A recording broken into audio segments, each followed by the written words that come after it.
Do you need me to wait or are you good? Go. Okay, so we'll go ahead and start.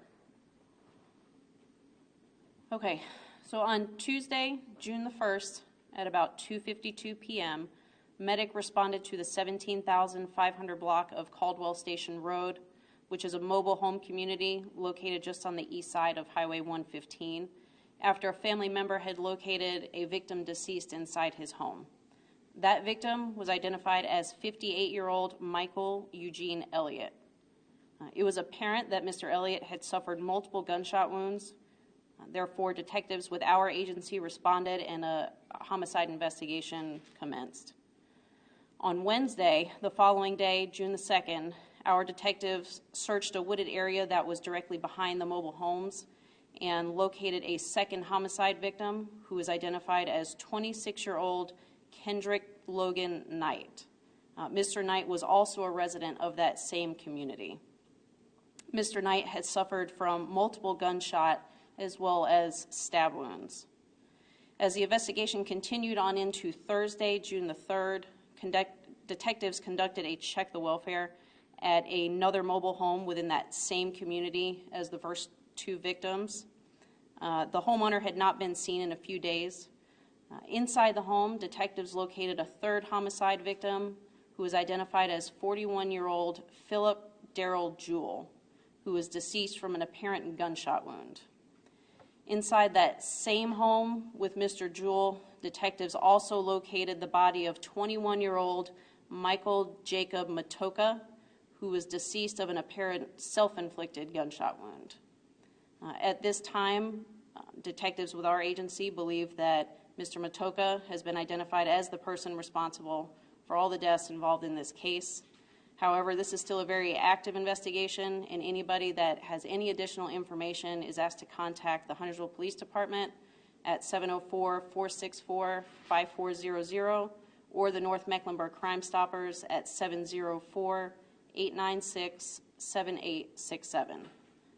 Now, I will give you guys the opportunity to ask some questions. Before we get into some of those questions, I would like to address some concerns that have been brought to our attention. One of those was why the public was not made aware of this earlier in the week. Due to the sensitive nature of the investigation and the fact that it appeared to be isolated, we did not believe that there was an immediate threat to the community. Also, another question that was raised was the amount of time the investigation took and when victims were located.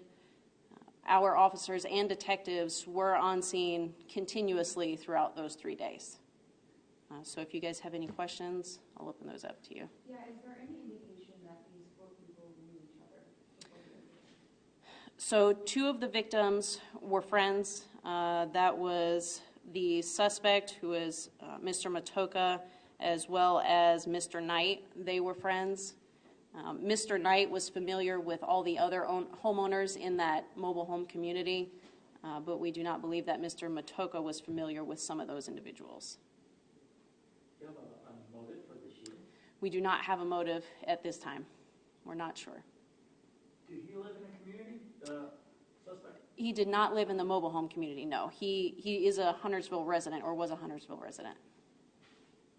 Why not notify the public after the first homicide if the next two homicides happen in the coming days? Could those have possibly been avoided if the public knew about the first one? So our detectives had canvassed that entire area. There were a few people that they were unable to make contact with initially, but family members were notified, and we made every effort to locate those individuals. But we felt that what had occurred that night had already occurred, and that there was no longer a threat. So that's why we didn't release it earlier. Is it a normal procedure to find body after body, day after day, and then not let the public know? Is this normal for you all? This is not something that has happened before, so I can't say that it's normal. It was a very fluid situation. This was something where we were preparing statements, but then the situation would change. So it was continuously changing throughout those 3 days. Officer, how did you learn of the one person and the next person that was deceased? How did you know? I know that the news release said the investigation revealed or something, but I mean, was there like... So the first victim was the one where we had received the call from the family member. The second one, our detectives, throughout their investigation, they took it upon themselves to go search that wooded area behind the mobile home park, and they located the body on the ground approximately 100 to 200 yards behind the mobile home park. Because there is a very open field back there. Occasionally we do get people down in that area hear shots fired all the time, but it is, private property back there, so they're entitled to do that. Are there any witnesses or body camera? Body camera, or you mean? Security camera. There was not. We did locate some cameras on a property, but found that they were inoperable. Why do people hang out there? Hang out where? There's a known area where people like to hang out, even though it's private property. So there's a wooded area that's directly behind the mobile home park. There is a sign that says no trespassing or stop. There's a gate there, but that doesn't always stop people. People will go back there and they'll, they're shooting firearms, shooting off fireworks, whatever the case may be. Did you make a mistake by not notifying the public about that first homicide? No, we don't believe we did. But there were 2 other people killed in the following days. Correct. So there's no regrets? No. We believe we handled the investigation to the best of our abilities with the information that we had. The first body was found on June 1st. Is that Correct. when police believe the murder happened, or is that still under investigation? So part of that is still under investigation. We do believe it happened in the early morning, possibly in the early morning hours or late evening hours of Monday, which would have been the 31st, Memorial Day. Was the second victim a resident of the mobile home community? Yes, he was. Before you found the body of the suspect, did y'all have any reason to believe that he was involved in the first 2 homicides? So we were looking for individuals, and he was one of the individuals that we were looking for. So let me ask Joe's question again. If you're looking for him and bodies were found after that first day, putting some kind of lookout for him, could that not have made a difference potentially? Detectives were still getting a lot of information, and we don't believe that that would have had an effect on the investigation. Last year there were 2 homicides in Huntersville. This year 3 to date. What's the department's reaction on this? So we still believe that Huntersville is a very safe place. Our officers do great work. They work hard in the community. This was unfortunately a very tragic and, again, isolated incident, and we're just going to continue doing what we always do, and we appreciate the support from the community.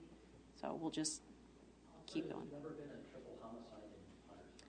Yes, this is the first. Did the suspect have a criminal record? He did not. Not that we located. Do you have any indication if they were all killed on the same day and you just found them at a later time, or do you know? We believe that, yes, they were all killed on the same day. We just didn't find them until later on. What kind of gun? That's still part of our investigation that we're still working through, so we don't have that information to put out at this time. Are investigators looking for any more potential victims? We are not. We believe that everybody involved is, as far as suspects and victims, are all accounted for at this time. Did the suspect leave something behind that gives you strong gut feelings that he was the person who did this? Based on evidence that we found on the separate scenes, we do believe that this person is involved. Can you say what that evidence is? No, I cannot. Sorry. For people at home who might be wondering and noticing how bizarre this is, do you have any words of comfort for them? Saying this is a safe community, but this just seems so strange. It is, again, like I said, our officers do a lot of great work. We do a lot of community work. So our community is familiar with a lot of our officers, and it's just unfortunately one of those things that happens. We're providing support to the families and doing the best that we can to be there for them, victim and suspect family. So Is this mobile home community known to law enforcement? we don't go out there very often. Not sure in the last year or 2 years how many times we've been out there, but it's not very often. And you said the suspect and Mr. Knight were friends. Can you talk more about their relationship? Just that they were good friends. Not sure about the extent of their relationship. What kind of information would be most helpful to y'all at this point for certain people to come forward who might have known them? If anybody knew them, if anybody has any information about what happened the night, Memorial Day night, into the morning of June the 1st, they're encouraged to give us a call, or if they heard anybody talking about it afterwards, we would encourage them to call. Are people cooperating so far? Yes. Any other questions? All right. So all three were gunshot wounds, except for the second one was gunshot and stab? Correct. Yep. Any other questions? All right. Thank you. Thanks for coming out, guys.